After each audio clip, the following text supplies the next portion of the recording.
fekk leen fii ci rue 11 angle 16 ñu gis kër gu ñuy génne situation bi naka la demee. waaw en fait c'est une maison boo xam ni sama benn sœur bu nekk aux États-Unis moo ko moom hérité ko de son grand-père waaw grand-père am occupé de kër gi depuis bien avant les indépendances donc je crois que bu def na plus de 60 ans. Il s'est trouvé que famille bi nekk à côté la famille Wan seen doom seen cadet le cadet de la famille moo xëy suba attaqué au tribunal comme quoi que bon à la DSCOS la njëkkee comme quoi que kër gi benn espace la njëkk a réclamé daa am benn dañu occupé benn partie ci seen kër. On a été à la DSCOS convoqué ko mu ñëw présenter une procuration comme quoi que il parle au nom de sa famille qui sont au nombre de 4 muy moom mooy cadet bi am seen taaw góor la ak ñaar ñu jigéen seen taaw jigéen la góor ci topp ak beneen ku jigéen. Bon avec sur la base de cette procuration la defee kii boobu noonu la DSCOS convoqué ñu ne ma li nga am ci kayit indi ko moom li mu am ci kayit mu indi ko. bi ñu ñëwee présenter les documents à la DSCOS ñu dañu dem leen toog ñu dem toog 2 mois après ils nous ont reconvoqué ñu ñëw ñu ànd ak agent wu impôt ak agent wu cadastre. L'agent du cadastre bu un géomètre la xam naa c'est souvent un ingénieur xamu ko daal di génnee le plan génnee ñaari titres yëpp yi ñu yor ku ci nekk plan daal di sama kanam maa ngi dégg mu naan gendarme bi ci li ma gis kenn empiété wul territoire bu moromam comprendre gendarme bi jël kii daan na ko bindal def ko un rapport nga indil ma ko au niveau de la DSCOS. ñaari borom kër yi la man def naa fii 27 ans musuma am problème ak borom kër yi ni déplacement ni location ni emmerdement wax dëgg yàlla mais am na benn baaj bu ñu dëkkal fii seen papa moo jaayoon suuf si suñu borom kër bi tam boobu seen waa kër mu ne juddagul sax yaayam mu ngi enceinte ci moom léegi nag mu dem bo def na policier sax baay moom c'est pas un homme simple homme de tenue la woon bon léegi nag ça fait longtemps day ñëw di ma laaj bëgg na gis ci biir man xaw ma woon ci affaire njuuk njaay la dem def ma woon ko ma ne ko lii mu ngi nii mu ne est-ce que fii xam ngeen fi ma ne man dara xam ma budul locataire la man je n'ai rien à te dire dama del borom kër yi mu laaj ma borom kër yi ma ne ko loolu awma ci droit un jour ñu tase fii ñoom ñaar ma ne ko borom kër bi kii encaissé location mu ngi nii xaw ma lu ñu wax laaj ma sax borom kër bi lu ñu waxante parce que doucement affaire man affaire location la occupé léegi nag mu ñëwaat plus de 4 fois di ma laaj ma koy dugal ma koy woon un jour mu ñëw mu ne fii ñoo ko moom ma ne ko man san ma yoon nekku ci parce que man moom ma kër da ngay wax borom kër bi ku ko jaay soo demee ak moom ngay xam dëgg man du am dëgg benn doo am fen ci man doo am fen dëgg ci man. ñu génn ma ne ko quelle est la conduite à tenir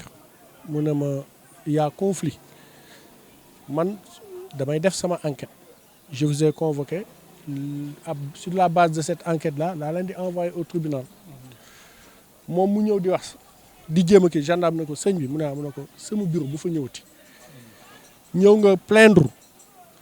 indi naa dama nekk di def enquête chaque jour tu fais la navette là-bas jaru ko léegi man su ma paree rapport laay def envoyé leen tribunal moo leen di woo àtte leen ma dem toog di xaar le rapport du tribunal. Un an après il est venu signifier ma benn convocation tribunal au tribunal des référés déjà ce qui n'est pas normal déjà parce que un conflit foncier déjà bu tribunal des référés bon sama njàngum droit sori mais su ma kii daal jàpp naa ni tribunal du commerce la war statuer sur un problème pénal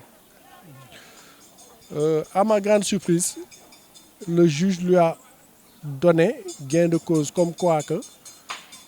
kër gi ñu dëkk bâtiment R+2 nañ ko génn léegi moom moo ko moom dégg nga wax je suis très clair moom kër gi léegi voilà bon puis ñëwee signifié ba ordonnance bi ma xool ndeke dafa jël un huissier wan ko procuration bi mu am huissier bi moo saisir le tribunal des référés sama avocat ne ma sûrement le juge dañ ko induire en erreur daal di reprendre le dossier dem dugalaat pour ñaan appel le juge nous a autorisé à revenir en appel ma ñëw signifier ko huissier bi ne day enrôler le dossier mu xuloo ci huissier bi parce que dafa bëggoon huissier bi ci saa si exécuter kii bi huissier bi jël ay dossier am delloo ko huissier bii ñëw nii di def lii c'est le 4e huissier parce que 3e bi dem na joxaat ko l'ordonnance de kii kooku dem au niveau saisir bon parce que dañuy soxla des fois l'aide des forces de l'ordre dem saisir waa Conk xam naa waa Conk aussi après enquête ils ont su que xëy na le gars n'est pas dans la légalité wala xëy na amuñu kii pour ñëw kii ko mu geddaat foofu ñëw ci kii bi mu ñëwee ci kii li ma yoon may def naa ko jël naa ordonnance d'appel bi ñu juge bi autorisé à revenir en appel dem signifier ko huissier bi maître Sagna ñu déchargé ko. bon mu yàggaat mu ñëw mu ànd ak beneen nit man xaw ma woon saa ci tir bi lay nekk ñu constaté yëpp dem man yëguma ko mu demaat pendant une année presque yàgg na bu mu ko commencé mu ñëwaat fii mu ne il faut ñu est-ce que xam naa ne dañuy génne ma ne ko man fii du suma kër su doon suma kër nga wax ma lu tax ma génne mais su may génne da ngay wax borom kër bi ku ma duggal moo may génne mais yow mun loo ma génne jamais mun loo ko amuloo doole boobu am loo luwaa boobu léegi nag mu dem jàppante a borom kër bi ñu dem tribunal am na indi na fi ñetti huissier pour ñu génne ñu ñoom yëpp gis papier yi vraiment mu ne non non mënuñu génne tout dernièrement même pas un mois indi na waa benn chef policier 4e fale moom mu ñëw laaj ñu ma wax man la laaj sax ma génne papier yi woon ko mu demaat foofu plusieurs fois kooku mu ne bul ñëwaat fii léegi su ma la soxlee damay ñëw yaa ngi dégg mu quitté foofu demaat tribunal foofu la dem mu def lu mu def xamuñu lu mu def parce que ñun dañu ñëw rek commencé liggéey huissier bi ñëw mu ne ndax fii la nekk ma ne ko waaw mu ne da ngeen di génne léegi ma ne ko sans avertissement tontuwuma sax amul avertissement et puis dafa ñëw ak méchanceté dafa ni ñu ay mbaam lañ mais suñ ko toppoon dañu xeex mais topp ñu ko parce que y a la loi yaa ngi dégg mënuñu type loi mun amuñu doole boobu amuñu xalaat boobu yaa ngi dégg léegi mu ne ma topp fekke bu bi mu ne c'est fait ma ubbi ñu génne suma machine teg ñu génne bagage bi yëpp teg man xooluma leen sax mu laaj ana ñi fi nekk ma ne dama yëg ci kaw laaj man duma la wax kenn fu mu dëkk yaa ngi fii nii loolu moo la indi dama yëg yow sa bopp nga waxal sa bopp yaa ngi dégg foofu la ñu yemee ak ñoom foofu la ñu arrêté mu génne bagage yi teg. léegi boo fi jógee est-ce que am ngeen foo leen jëm. amul xanaa mbokk yàlla yi parce que mbokk yàlla yi day baax ñi nga xam ne bëgguñu yàlla xamuñu yàlla bu suñu baax te duñu baax boo yee na yam di am na ñoo xam ne xaati la ñu gëm xamuñu doo et puis si tu n'as pas confiance à toi-même tu ne peux pas confiance à Dieu waxtu ma keneen xam nga wóolul boppam même huissier bu mu jox wóolul boppam sinon balaa mu ñëw mu enquêter parce que dafa am enquête bu ñu war a def balaa ñu génne nit. ma jéem a entrer en contact ak moom ça fait 5 mois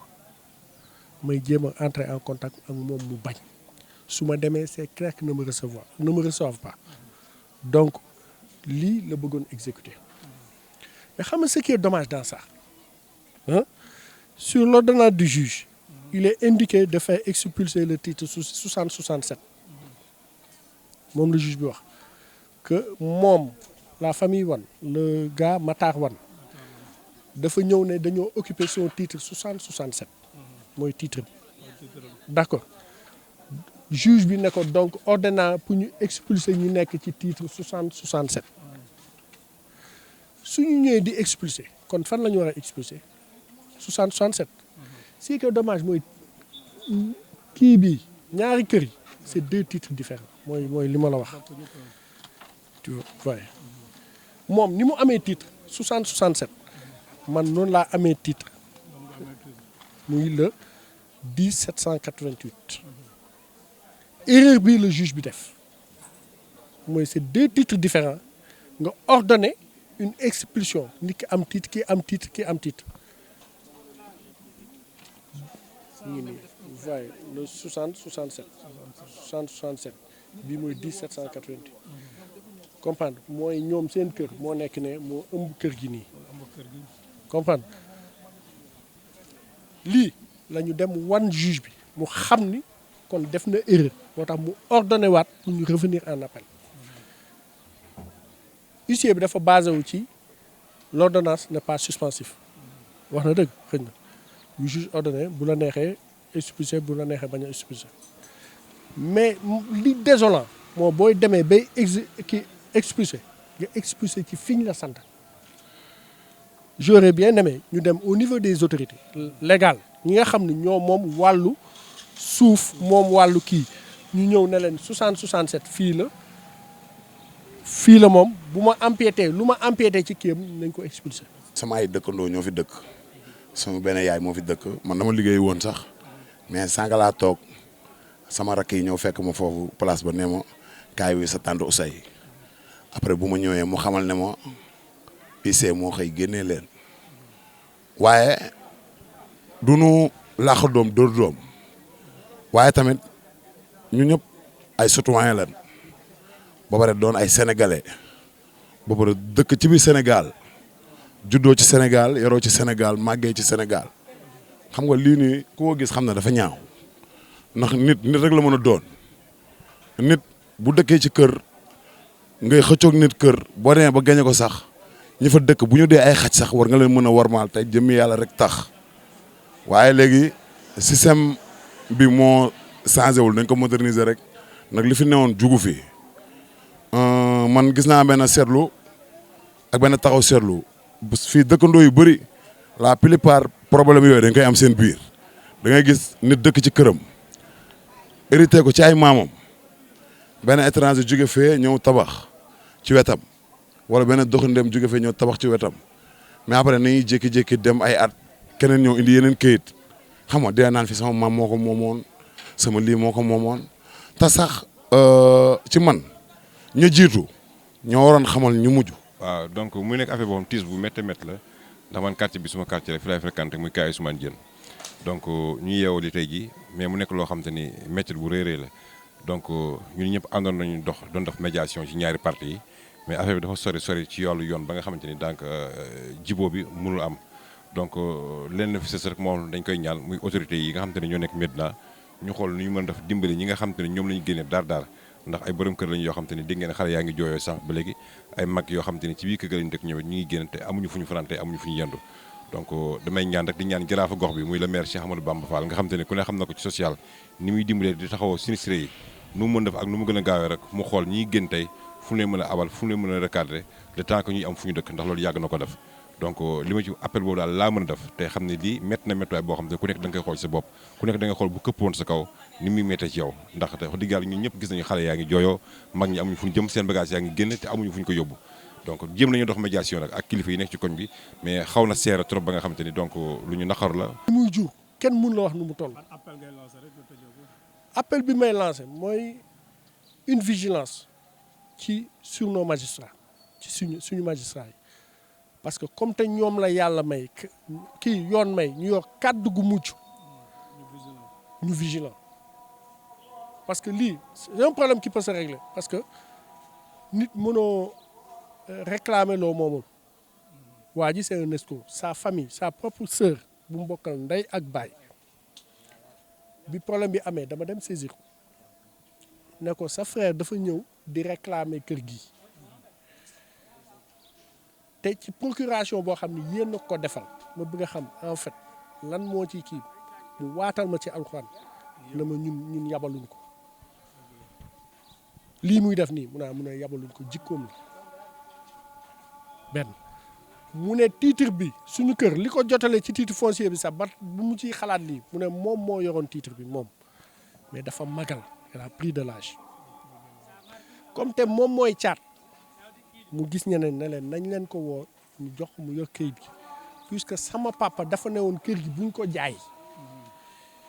ñoom dañu bëgg mu ko des maison familiale looloo ko jotale ci kayit bi ñu defal ko procuration parce que dañu ne woon comme départ bi nee na bu ñu jaay kër gi une banque wala dara su mënee ñëw defal kër gi occupé fay location wala nangam ñu defal ko procuration pour ça mais pas pour mu dem di réclamer lii parce que lii ñun xam nañ ni moomuñu ko sam papa moomu ko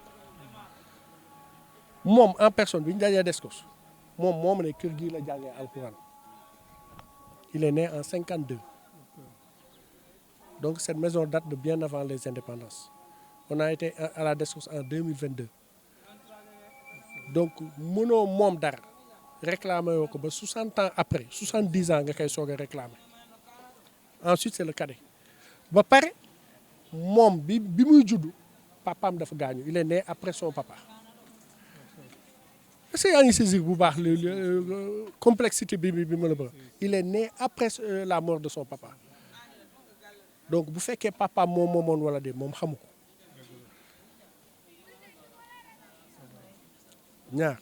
ñetteel bi mooy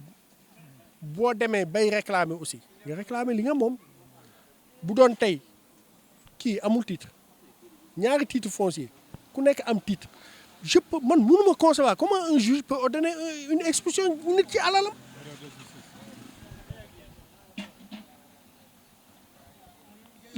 li gën a kii aussi est-ce que vous savez que ce dossier-là est en instruction au 8e cabinet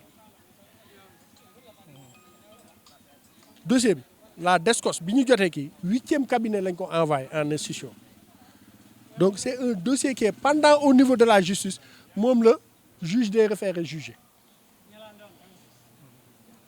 comprendre nga ma wax donc il n'avait lu bëri da ko tere woon pour mu statuer sur ce dossier-là lu bëri da ko tere bi ma demee au niveau nag des cadastres di réclamer sama titre di dem jëli sama titre ak yooyu j'ai trouvé un document boo xam ne 8e cabinet moo ko fa envoyé di enquête ci lii ñoo ko def ci enveloppe def ci confidentiel donc c'est un dossier qui est pendant au niveau de la justice comment un juge peut statuer sur ça